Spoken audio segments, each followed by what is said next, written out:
Cruzeiro decepciona, fica com o vice da Copa Sul-Americana.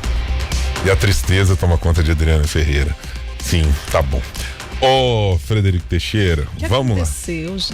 É, verdade. Frederico Teixeira. Tô tentando saber o que aconteceu até agora nos 15 primeiros minutos de jogo, com a defesa do Cruzeiro Esporte Clube, com o meio do Cruzeiro Esporte Clube, com o ataque do Cruzeiro Esporte Clube, que foi um negócio vergonhoso. Bom dia pra você, Adriano, bom dia, Guilherme, dentro do possível. Bom dia a todos que nos acompanham. Realmente, a torcida do Cruzeiro, os milhões de torcedores do Cruzeiro estão fazendo essa pergunta até hoje. Tanto quem esteve presente lá no Paraguai, fez esforço para estar lá no estádio presenciando a final ao vivo, quanto quem assistiu de longe, acompanhou e viu, na verdade, não viu o Cruzeiro jogar essa final da Sul-Americana. Como você bem disse, quem está no nosso YouTube e está acompanhando as imagens da decisão, o Cruzeiro nos primeiros minutos foi um time apático, facilmente dominado pelo Racing, essa é a grande verdade. O estilo do Fernando Diniz, que ele prega marcação alta, pressão sobre o adversário, o que se viu foi o contrário, o Racing fazendo isso em cima do Cruzeiro e o Cruzeiro não sabendo sequer se defender. Muitos erros de passe, saída de bolas erradas, marcação falha, o sistema defensivo como um todo muito frágil. E aí o Racing fez aquilo que um time que vem numa sequência positiva, como o Racing vinha, encontra um adversário mal posicionado, com fragilidade no sistema defensivo, faz. Resolveu logo de cara, meteu 2 gols, na verdade meteu 3 gols, um foi anulado, né? O Martirena já havia feito um primeiro gol, mas foi constatado impedimento no início do lance, e o Racing teve muita facilidade. No segundo tempo, aí o Cruzeiro até deu alguns lampejos de time, o Matheus Henrique tentando alguma coisa, o Caio Jorge fez o gol, voltou a marcar gols, é o jogador que fez gols em todas as etapas decisivas, então pelo menos mostrou alguma coisa, mas nem nesse momento, quando o Cruzeiro fez o gol dele, o dia estava 2-1 na partida, para ele tentar alguma coisa, uma pressão, nem a pressão conseguiu fazer. Na minha concepção, o Fernando Diniz também demorou a mudar o time. Ele fez a mudança no primeiro tempo com 20 minutos, porque o Wallace realmente, meu Deus do céu, estava impressionante, né? Negativamente falando. O primeiro gol nasceu num erro bizonho de passe dele no meio campo. Aquele que foi anulado? Não, o gol anulado também. Também. Mas o gol pra valer, o gol que valeu, ele praticamente dá uma assistência pro início da jogada do Racing. Então ele foi sacado, não é uma coisa muito comum o treinador fazer isso, mas ele percebeu a situação que estava, colocou o Lucas Silva, mas dentro do contexto geral, o Cruzeiro tomou um passeio. Essa que é, infelizmente, a grande realidade. E o Fernando Diniz vai ter que quebrar a cabeça aí para mostrar serviço nessas retas final do Brasileiro, porque o desempenho é sofrível. O Fernando Diniz tem 30% aproximadamente de desempenho à frente do Cruzeiro. Eu não estou fazendo aqui necessariamente uma defesa do Fernando Diniz, do modelo, mas acho que primeiro tem que se apontar o dedo para as questões individuais e coletivas. Elas estão claramente identificadas por quem assistiu o jogo. Jogadores com uma qualidade, como tem o Wallace, como tem o Matheus Henrique, o Matheus Pereira e tantos outros, foram incapazes de conseguir concatenar domínio de bola. É um negócio assustador.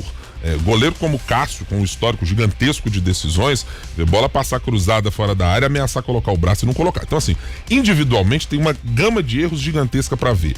Coletivamente, também tem. Mas eu quero chamar a atenção para um ponto, Fred, é que não dá para descolar isso da decisão que foi tomada pela diretoria do clube. Se a escolha foi abortar o projeto Fernando Seabra, também não é necessariamente uma defesa de Fernando Seabra como o Salvador, ou este seria o campeão. Mas acho que a decisão de virar 180 graus um projeto, ela implica em coisas dessa natureza. Mudar o estilo de jogo do time, mudar a estratégia, ter pressão de presidente dizendo que tem que escalar jogador porque contratou. Então tem um pacote muito grande que me parece redundar no que aconteceu, na distância que foi vista entre Racing e Cruzeiro nessa disputa de um jogo só, e especialmente nos primeiros minutos. Mas eu tô entre aqueles que, assim, essa fatura precisa ser dividida. Tinha gente, historicamente, que estava ali participando de Cruzeiro Esporte Clube ao longo de 30 anos, ido lá ver jogo, etc. Tava parecendo que o negócio estava mais ou menos resolvido, de gente que tá nos bastidores. E assim, eu acho que essa percepção tem que mudar. O futebol profissional hoje é de uma outra natureza. Mudar projeto no meio do caminho é assim, E aí eu vou colocar apenas aqui a minha ponderação do copo meio cheio, meio vazio. Acho que também tem um grau de desespero do torcedor do Cruzeiro que não se justifica. O time que ano passado quase foi parar na segunda divisão, depois de ter subido com um gol de um garoto de 20 anos contra o Goiás, no último lance do jogo, bateu numa final de Campeonato Mineiro equilibrando o jogo contra um elenco melhor, como era o do Atlético, e chega a uma final de Copa Sul-Americana. Isso não é pouco para quem estava outro dia afundado na segunda divisão. Então acho que assim, nem tanto ao céu, nem tanto à terra. Mas os problemas, pelo menos, me parecem estar claramente identificados como caminho. Vamos por partes, como você disse bem. Primeiro, em relação ao pacote Fernando Diniz. Para providenciar uma mudança como essa, os Cruzeiros sabiam do risco. É um treinador que precisa de tempo para implantar o seu sistema de jogo. Você mudar radicalmente no meio de uma competição, na verdade nem no meio, né? Já quase na reta final da competição, sabendo que teria jogos decisivos, um risco que o Cruzeiro assumiu correr. E acabou não tendo o desempenho adequado até então. Fernando Diniz tem contrato, o Cruzeiro não se posicionou ainda sobre nenhuma questão sobre Diniz permanência ou não, se isso afeta ou não. Loucura. Que é um absurdo pensar nisso agora. Né? No ano que vem, sim, ele vai ter a pré-temporada, vai identificar os jogadores que querem trabalhar com ele, que ele quer trabalhar, vai pedir reforço, ok, aí começa o trabalho do zero. Mas o Cruzeiro sabia desse risco de dar errado, como deu uma decisão e por enquanto ainda não tem o desempenho adequado. Agora, outra questão que você falou bem, durante últimos 3 anos atrás, o Cruzeiro estava correndo risco de cair para a Série C, gente. Então realmente é um processo. O Cruzeiro demorou quase 24 horas para se posicionar. No final da noite de ontem apenas publicou nas suas redes sociais uma mensagem exaltando isso. Primeiro, agradecendo a torcida, a presença e a energia passada mesmo para quem esteve de fora. E depois mostrando que a derrota na Sul-Americana não pode ser terra arrasada, e nesse ponto nós concordamos. É todo um processo que o Cruzeiro vem passando, é uma reestruturação que foi sendo feita desde da volta à elite e agora continua ainda. O Cruzeiro ainda está nesse processo. Claro que o torcedor quer ver o time ganhando taças, quer ver o time pelo menos performando bem numa final. Chegou à final, excelente, ótimo. Era uma coisa que o Cruzeiro não chegava há mais de 25 anos, mas o time em si, na decisão, deixou realmente a desejar. Vamos ver quais serão os próximos capítulos dessa história do Cruzeiro. Pois é, a minha visão de leiga, de certa forma, foi o Racing indo com sangue nos olhos. O treinador do Racing, eu fiquei com medo dele em alguns momentos, porque ele é muito vigoroso, né, nas expressões e tudo. Então errava um pênalti, errava uma jogada, ele ficava bravo. Então as reações chamaram muita atenção. Eu sei lá, viu? Muito bravo ele. O Gustavo Costas, ele é um ídolo na história do Racing. Foi zagueiro. Ele foi zagueiro do clube, foi campeão em cima do Cruzeiro como jogador e agora também como treinador. E ele tem 61 anos, aquela energia toda dentro na beira do campo. Ele praticamente acompanhava o ataque do time, voltava, então aquela vitalidade que ele tem realmente. É um treinador que ainda reforçou ainda mais o seu histórico como ídolo do Racing. E quem tem que ter muita energia essa semana vai ser o Galo, né? Porque o Galo jogou contra o São Paulo, né? Segue sem vencer, mas tem a Libertadores. E isso. Aí é Hulk. Ou Paulinho. Ou Zaratio. Tem muita gente aí, Dri. Paulinho tem que acertar primeiro, tem que fazer treinamento de pontaria. Mas no último jogo ele foi muito bem. Ele conseguiu fazer os 2 gols do Atlético no empate em 2-2 contra o São Paulo.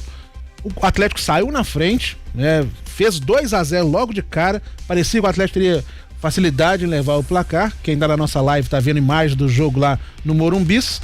Mas depois o Atlético cometeu alguns erros defensivos e acabou sofrendo empate. Claro que diante das circunstâncias, jogar fora de casa contra o São Paulo, a gente sabe que é um resultado normal, mas pelo fato de ter saído na frente e abrir 2-0 e ceder o empate, realmente fica aquela pontinha de frustração. Mas águas passadas, o foco está agora na semana da decisão das Libertadores. Só que aquela coisa do calendário do futebol brasileiro. Antes da Libertadores tem mais um jogo pelo brasileiro. Antes? Jesus amado. Amanhã o Atlético já volta a campo para enfrentar o Juventude no Independência, com portões fechados ainda, em função daquela confusão toda, aquela selvageria na final da Copa do Brasil. O Atlético segue punido. Só que a grande questão é a seguinte: o Atlético não tem risco de rebaixamento, não vai chegar a disputar título brasileiro, então o que vai fazer? Provavelmente o Milito vai preservar, vai poupar a grande maioria dos titulares. Hulk ou Paulinho, um dos dois deve começar no banco. Ele já havia avisado que vai fazer esse revezamento entre eles. Contra o Botafogo no Brasileiro, o Hulk começou no banco. Paulinho vem jogando quase todas as últimas partidas do Atlético, bem provável que fique. E você falou do Zaratio, Guilherme. O Zaratio, uma cena triste. Deixou o jogo contra o São Paulo, mais uma vez acusando a lesão e saiu chorando. Que é um jogador que vem tendo uma temporada, não só essa temporada, várias temporadas, as últimas temporadas, muito prejudicadas por lesões, virou dúvida, inclusive para a final. Para o jogo de amanhã, penso que sem chance, nem no banco deve ter condição de ficar. A grande questão é tentar recuperar o Zaratio para a final. E o Botafogo também entra em campo. O Botafogo tá pior que o Atlético, por quê? Nossa. Tem um duelo decisivo com o Palmeiras, fora de casa, e o Palmeiras acabou de roubar a liderança do Botafogo. Menino, faltando 3 rodadas. Você teve essa sensação também, Guilherme? Cara, o Palmeiras é um negócio do planeta. A torcida do Botafogo inteira teve esse déjà vu. De novo, não é possível que o Botafogo vai fazer a mesma coisa que fez no ano passado. Né? E por enquanto está fazendo.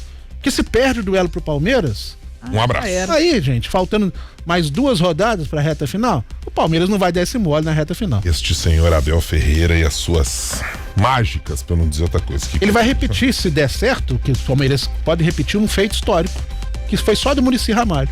3 títulos consecutivos de campeonato brasileiro. Fred, obrigado pela participação aqui hoje. A gente está indo daqui a pouquinho para continuar o nosso noticiário aqui. Mas bom, ainda vai ter muito muro da lamentação do torcedor do Cruzeiro, ainda vai ter muita perspectiva pro Galo para saber quem vai pro banco, quem não vai e muito mais. Um abraço. Só um detalhe pra gente fechar. O América ontem encerrou sua participação na Série B com uma vitória de 3-0 sobre o Brusque. O jogo, na verdade, já não valia nada para ninguém, mas valia muito para uma dupla que quem tá no nosso YouTube viu aí no telão. Moisés e Juninho foram homenageados ontem, antes do início da partida, porque estão se despedindo. O Juninho vai continuar no futebol, vai jogar no Goiás, e o Moisés aposentou as chuteiras. Realmente vai curtir a vida agora fora do futebol, mas nem tão fora. Ele falou que pretende fazer curso para virar técnico. Então, nossos agradecimentos em nome dos americanos aos 2 jogadores. Sucesso na carreira. Eu lembrei de você, Fred, porque ontem eu tava fazendo meu filhote dormir e ele dorme assistindo ao futebol, né? E ele tava vendo os 50 gols mais bonitos de em algum momento lá, determinado ano lá do futebol, e tinha gol do Juninho. Tá vendo? Juninho volante, marcou 38 gols na carreira. É impressionante. Realmente. Aí, contra quem, eu não sei dizer, mas eu lembrei na hora que eu vi o nome, lembrei de você ter falado o quanto que ele é importante, né, pro América. A família agradece.